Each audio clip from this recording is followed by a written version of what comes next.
عمر Baghdad کا تاجر تھا، لیکن جب لیلا چلی گئی وہ قافلہ چھوڑ کر پریوں کی دنیا میں جا گھسا۔ کیا عشق نور کی دنیا سے لیلا کو واپس لا سکے گا؟ کیا انسان پری کے نصیب میں لکھا جا سکتا ہے؟ جانیے ایک ایسی کہانی جو صرف محبت نہیں، قربانی بھی۔ یہ ہے عمر اور لیلا کی واپسی کی داستان۔ آج میں آپ کو ایک ایسی کہانی سنانے جا رہی ہوں جو صرف ایک محبت کی کہانی نہیں بلکہ ایک معجزہ ہے، ایک ایسا لمحہ جہاں انسانیت اور روحانیت کا میلاپ ہوا۔ یہ کہانی ہے حاجی عمر کی، وہ ایک ایسی لڑکی جس کا نام لیلا تھا، ایک ایسی لڑکی جو شاید لڑکی تھی ہی نہیں۔ بہت پرانی بات ہے، بغداد روشنیوں کا شہر تھا، بازاروں میں خوشبوئیں تھیں، دریا کے کنارے زندگی گونجتی تھی، تاجر، مسافر، کہانیاں، ریشم، دارچینی، زعفران، ہر طرح رنگ بکھیرے تھے۔ انہی بازاروں میں ایک دکان تھی، عمر کا کارواں۔ یہ حاجی عمر کی دکان تھی، ایک ایماندار، ہنرمند اور تاجر جو بہت مشہور تھا۔ درمیانہ قد، چہرہ دھوپ سے جھلسا ہوا، مگر آنکھوں میں وہ چمک تھی جو صرف خواب دیکھنے والے لوگوں میں ہوتی ہے۔ عمر نے مصر، ہند، شام، ہر جگہ کے سفر کیے۔ اس کا قافلہ 10 گھوڑوں، 5 اونٹوں اور 12 مزدوروں پر مشتمل ہوتا۔ وہ زمین، وہ زندگی کو ایک کارواں سمجھتا تھا، چلتا رہنے والا، رکنے کا حق نہ رکھنے والا۔ مگر دل کا ایک گوشہ خالی رہا، نہ ماں باپ، نہ بہن بھائی، اور نہ وہ چہرہ جس کو دیکھ کر دل جھوم اٹھے۔ جب تک دل نہ مانے کسی رشتے میں نہیں پڑوں گا، وہ کہتا۔ ایک دن دمشق سے پیغام آیا، نئے ریشمی ڈیزائن شام کے بازاروں میں آ چکے ہیں۔ عمر نے فوراً قافلہ تیار کیا۔ اس کا گھوڑا بادشاہ سیاہ برق رفتار تیار تھا۔ ساتھ تھا ایک رحیم چاچا جو اس کے والد کے وقتوں سے ساتھ تھا۔ رحیم نے کہا، بیٹا طوفان ہے صحراؤں میں۔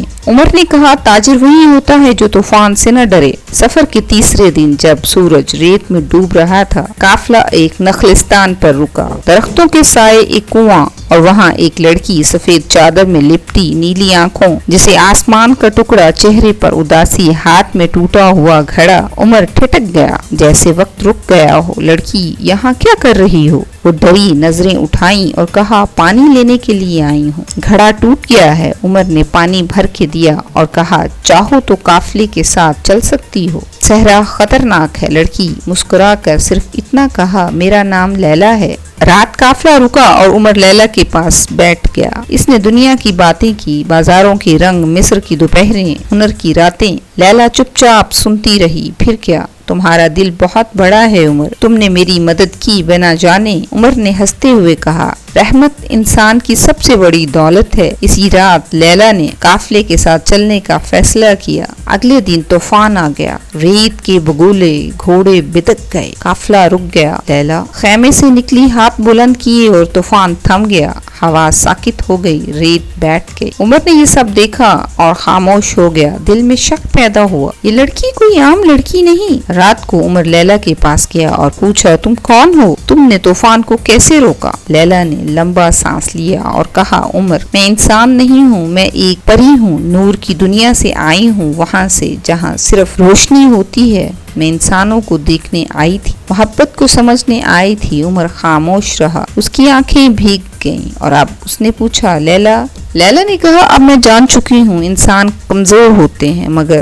ان کے دل عظیم ہوتے ہیں۔ تم نے مجھے محبت دکھائی اور مجھے انسان بنا دیا۔ صبح ہوئی، قافلہ روانہ ہونے لگا، لیکن لیلا کہیں نظر نہ آئی، صرف ایک سفید چادر کنویں کے پاس لہرا رہی تھی۔ عمر نے اسے اٹھایا، سینے سے لگایا اور آنکھیں بند کر لی۔ کہا جاتا ہے عمر نے پھر کبھی شادی نہیں کی۔ اس نے قافلہ بند کیا اور بغداد کی گلیوں میں لوگوں کو پانی پلانے لگا۔ ہر شخص کو اس کے ہاتھ میں ٹوٹا ہوا گھڑا نظر آیا۔ جب پہلی بار لیلا کنویں کے پاس آئی تھی تو عمر کو اندازہ نہ تھا کہ وہ لڑکی نہیں، تقدیر کا فسانہ ہے۔ اب کہانی نے نیا موڑ لیا اور عشق قافلوں، تاجروں کی ہتھوں سے نکل کر پریوں کی سرزمین تک جا پہنچا۔ لیلا کے جانے کے بعد عمر بدل گیا تھا، بازار چھوڑ دیے، تجارت ختم، ریشم کے بس ایک چادر رہ گئی تھی جو وہ ہر وقت سینے سے لگا کر سوتا تھا۔ مگر ایک رات بغداد کی ہوا کچھ اور تھی۔ ایک بوڑھی فقیر آئی، آنکھیں بند، ہاتھ میں خالی پیالہ، کہنے لگی، جس نے چادر سینے سے لگائی ہے وہ نور کے راستے پر جا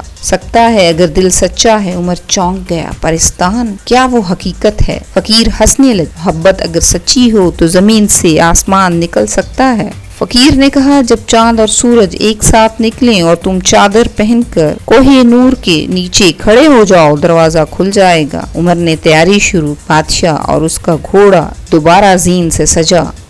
رحیم چاچا پھر ساتھ ہوئے، لیکن وہ اب بوڑھا صرف عمر کی پکار پر سایہ دینے آیا تھا، اور پھر وہ رات آ گئی۔ چاند اور سورج ایک ساتھ، سفید چادر، کوہ نور کا سایہ، زمین پھٹی، روشنی نکلی اور دروازہ کھلا۔ پریوں کا جہان تھا۔ پرستان جہاں درخت چاندنی سے اگتے تھے، پانی پھولوں کی خوشبو سے بہتا تھا اور ہر پتھر نغمہ گاتا تھا۔ عمر کو وہاں پریزادوں نے روکا۔ انسان، تم یہاں کیسے؟ عمر نے کہا، میں اپنے دل کے حصے کو واپس لینے آیا ہوں۔ لیلا سے محبت کرتا ہوں اور مجھے لیلا واپس چاہیے۔ ہم تمہاری دنیا کے غموں سے پرے ہیں۔ ایک پری نے کہا، تمہیں کیا پتا عشق کیا ہوتا ہے؟ عمر نے چادر زمین پر بچھائی اور کہا، یہ چادر لیلا نے چھوئی تھی۔ جب سے وہ گئی ہے میری سانس رک گئی ہے۔ مجھے زندگی نہیں چاہیے، بس اسی کی تلاش ہے۔ پریوں کی ملکہ آئی، نور سے بنی، آنکھوں میں آسمان کے تارے۔ اگر تمہیں واقعی محبت ہے تو 3 امتحانوں سے گزرنا ہوگا: خاموشی کا جنگل، آئینے کا دریا، سچائی کی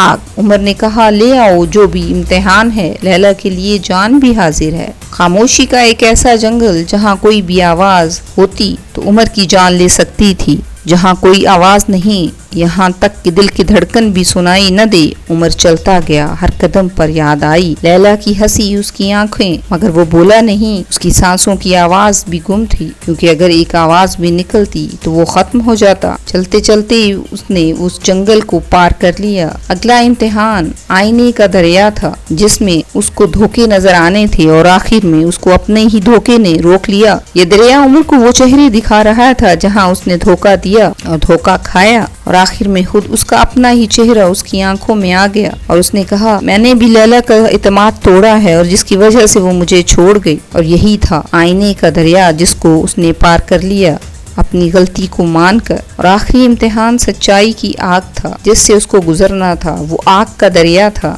سچا ہوگا تو وہ اس میں نہیں جلے گا۔ آگ سے گزرنا تھا بغیر کسی جادو، بغیر کسی تحفظ کے۔ عمر نے خود کو پیش کیا اور اس کے اوپر سے چلتا گیا، اور اس کے پاؤں بھی نہ جلے اور جسم کو بھی آگ نے نہ چھوا، اور وہ صحیح سلامت اس کو پار کر گیا۔ اس کے بعد لیلا سامنے آئی اور اس نے کہا، تم چلے جاؤ یہاں سے، میں تمہارے ساتھ نہیں جا سکتی۔ تم اور جہاں کے ہو اور میں اور جہاں کی۔ پریوں کی ملکہ خاموش رہی، اور پھر اس نے آواز دی، عمر اپنی امانت کو لے جاؤ، یہ اب تمہارے ساتھ رہی ہے۔ اس کی پریوں کی طاقت اب ختم ہو گئی ہے اور ایک انسان کی طرح تمہارے ساتھ رہے گی۔ تم سدا اس کا خیال رکھنا۔ عمر نے صرف اتنا کہا، میرے دل نے جہاں جانا میں بھی وہیں جاؤں گا۔ لیلا کی آنکھوں میں آنسو آ گئے۔ میں ایک پری ہوں، تم انسان ہو، اور اب میں ایک انسان کی طرح تمہارے ساتھ رہوں گی۔ دونوں اپنی دنیا میں بغداد میں چلے گئے اور دونوں انسانوں کی طرح رہنے لگے۔